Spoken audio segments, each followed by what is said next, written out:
ज़रूरी नहीं कि हर अच्छी चीज़ हमारे लिए सही हो, और ये भी ज़रूरी नहीं कि जो चीज़ हमें दुख दे रही है, तकलीफ़ दे रही है, वो हमारे लिए गलत हो। तो जब भी आपकी ज़िंदगी में कोई परेशानी या तकलीफ़ आए तो आप एक बार ये ज़रूर सोचना कि ये दुख और परेशानी आपको किसी बड़ी मुसीबत से बचाने के लिए आए हैं। और दूसरी कहानी, एक बार एक आदमी रास्ते से कहीं जा रहा था। रास्ते में उसने एक बहुत बड़ा हाथी देखा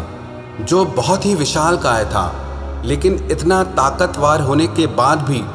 वो एक कमज़ोर सी रस्सी से बंधा हुआ था। वो आदमी ये देखकर अचानक से वहाँ रुक गया। उसे देखकर वो बहुत ही आश्चर्य करने लगा कि कैसे इतना बड़ा हाथी एक कमज़ोर रस्सी से बंधा हुआ है, जबकि हाथी में इतनी शक्ति होती है कि वो बड़े से बड़े पेड़ों और चट्टानों को भी हिला सकता है। वो चाहे तो जंजीरों को भी तोड़ सकता है और आज़ाद हो सकता है, लेकिन वो इन रस्सियों से बंधा हुआ है, जबकि वहाँ कोई जंजीर, कोई पिंजरा था ही नहीं। ऐसा क्या कारण है जिसकी वजह से इतना ताकतवर हाथी एक कमज़ोर सी रस्सी से बंधा है? फिर वो व्यक्ति उस हाथी के महावत के पास आया और उससे पूछने लगा कि इतना ताकतवर हाथी जो इस छोटी सी रस्सी को एक सेकंड में तोड़ सकता है, ऐसा क्या कारण है जो ये हाथी इस रस्सी से बंधा हुआ है? उस आदमी की बात सुनकर वो महावत कहने लगा,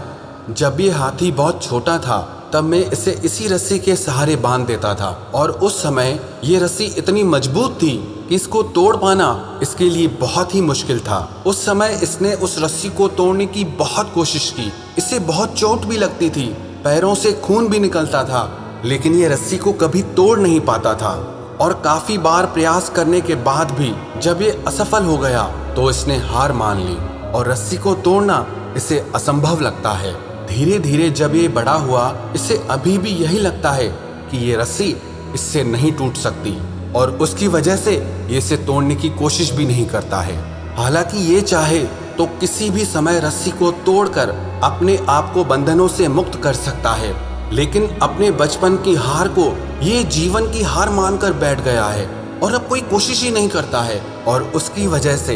ये एक कमज़ोर सी रस्सी से भी हार गया है। ये कहानी भी हमारी ही जिंदगी की है। हमारी जिंदगी में जब कोई दुख आता है, कोई परेशानी आती है, कोई तकलीफ आती है, हम उससे इतना ज़्यादा हार जाते हैं, इतना ज़्यादा डर जाते हैं कि दोबारा उससे करने की कोशिश ही नहीं करते। वास्तविकता में हमारे दुख भी इतने शक्तिशाली नहीं हैं, इतने बड़े नहीं हैं, लेकिन जो हमने दुखों से हार मान ली है, खुद को उन दुखों के आगे कमज़ोर बना दिया है, उसकी वजह से वो दुख हम पर हावी हो जाते हैं, हमें बहुत बड़े लगने लगते हैं। तो जिंदगी में जब भी दुख आए ना, तो उसके आगे घुटने कभी मत टेकना, उससे हार कभी मत मानना, क्योंकि जो दुखों से हार जाता है ना, वो जिंदगी से ही हार जाता है, और जो दुखों से लड़ता है वही दुखों से जीतता है, और जो दुखों से जीत जाता है